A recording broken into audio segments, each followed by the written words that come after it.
মুখ্যমন্ত্ৰী মহোদয় আপুনি কি কষ্ট দিব মিয়া মানুহক আপুনি কি কষ্ট দিব আপুনি যিমান কষ্ট দিব তাতকৈ হাজাৰ গুণ কষ্ট সহিব পৰা মিয়াৰ ডিএনএত আছে মিয়াৰ শৰীৰত সেই কেপাচিটি আছে সেই ক্ষমতা আছে ৰ'দৰ লগত যুঁজি বতাহৰ লগত যুঁজি বৰষুণৰ লগত যুঁজি প্ৰাকৃতিক দুৰ্যোগৰ লগত যুঁজি আপোনাৰ অত্যাচাৰত ডেইলি ঘৰ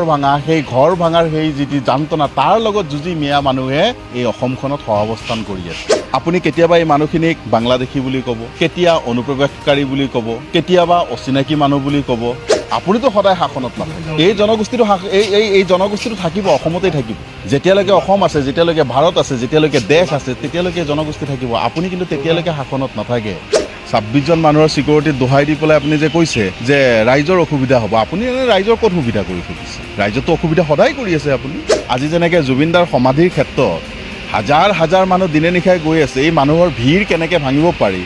এই মানুহক কেনেকৈ হাৰাশাস্তি কৰিব পাৰি তাৰ কাৰণে নতুন নতুন কৌশল আৰম্ভ কৰি আছে জীৱিত জুবিনতকৈ মৃত জীৱন বহু গুণে শক্তিশালী এই কথাটো তেওঁলোকে পাহৰি গৈছে আমি এই বস্তুটো আচৰিত পাইছোঁ যে জুবিন গাৰ্গৰ ন্যায় বিচাৰিলে হিমন্ত বিশ্ব শৰ্মা ডাঙৰীয়া কিয় খং আৰু জুবিন গাৰ্গৰ ন্যায় দিয়াৰ কাৰণে তাত মিয়া মুছলমানেও ক'ব পাৰে অসমীয়াও ক'ব পাৰে কি বুলি কয় বড়ো ৰাইজেও ক'ব পাৰে কাৰ্বি ৰাইজেও ক'ব পাৰে যিমান জাতি জনগোষ্ঠী আছে চবেই ক'ব পাৰে জুবিন গাৰ্গ সকলোৰে হয় চৰকাৰৰ সম্পত্তি জুবিন গাৰ্গ ৰাইজৰ সম্পত্তি গতিকে ৰাইজে দাবী তুলিব পাৰে তাত আপুনি এই হিন্দু মুছলমান মিয়া বড়ো কাৰ্বি এই সকলোবোৰ কিয় আনিছে অৰ্থাৎ এই কথাই প্ৰমাণ কৰে যে আপুনি এই ন্যায় প্ৰক্ৰিয়া ৰাইজৰ যিটো ন্যায় মানে দিয়াৰ যিটো আন্দোলন যিটো দাবী সেই দাবীটোক আপুনি ডাইভাৰ্ট কৰিব বিচাৰিছে যে মিয়া মানুহে জুবিনৰ সমাধিত যিমানেই চাকি বন্তি নজ্বলাওক কিয়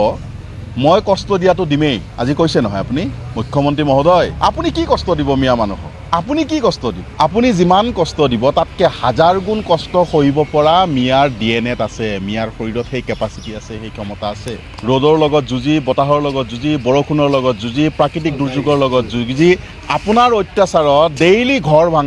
ঘৰ ভাঙাৰ সেই যিটো যান্ত্ৰণা তাৰ লগত যুঁজি মিয়া মানুহে এই অসমখনত সহাৱস্থান কৰি আছে আপুনি কি যুঁজি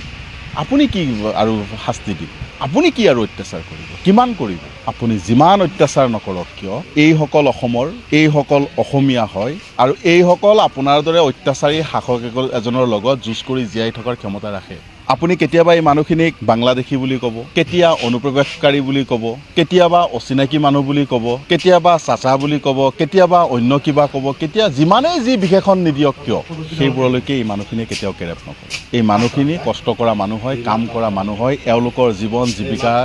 এওঁলোকৰ সকলো কৰ্মৰ ওপৰত নিৰ্ভৰশীল কাম কৰি জীয়াই আছে আপোনাৰ দৰে ৰাইজক বুৰ্বক বনাই পেলাই মানুহক বুৰ্বক বনাই মানুহক অত্যাচাৰ কৰি জীয়াই থকা নাই গতিকে আপুনি সদায়তো শাসনত নাথাকে আপুনিতো সদায় শাসনত নাথাকে এই জনগোষ্ঠীটো থাকিব অসমতেই থাকিব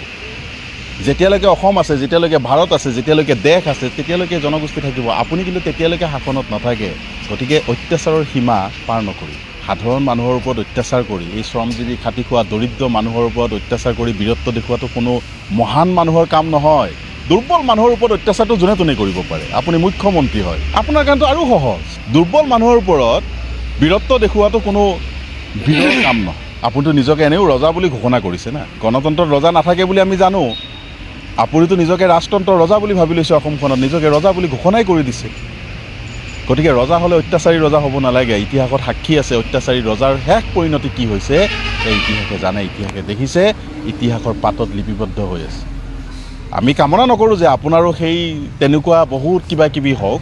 কিন্তু আমি এটাই কওঁ যে অত্যাচাৰ বেছি নকৰিব মানুহ হয় আপোনাৰ দৰে এওঁলোকৰো আমাৰো তেজ মাংসৰে গঠিত আমাৰ মানুহ হয় দুখ সুখ আঘাত এই সকলোবোৰ অনুভৱ কৰিব পৰা আমাৰো এটা হেৰি আছে গতিকে ইমান বেছি অত্যাচাৰ নকৰিব আৰু ইমান বেছি অহংকাৰীও নহ'ব ক্ষমতাই হয়তো আপোনাক অহংকাৰী বনাইছে ইমান বেছি অহংকাৰ হোৱাৰ প্ৰয়োজন নাই কিন্তু সময় বৰ শক্তিশালী আপোনাতকৈও সময় বেছি শক্তিশালী গতিকে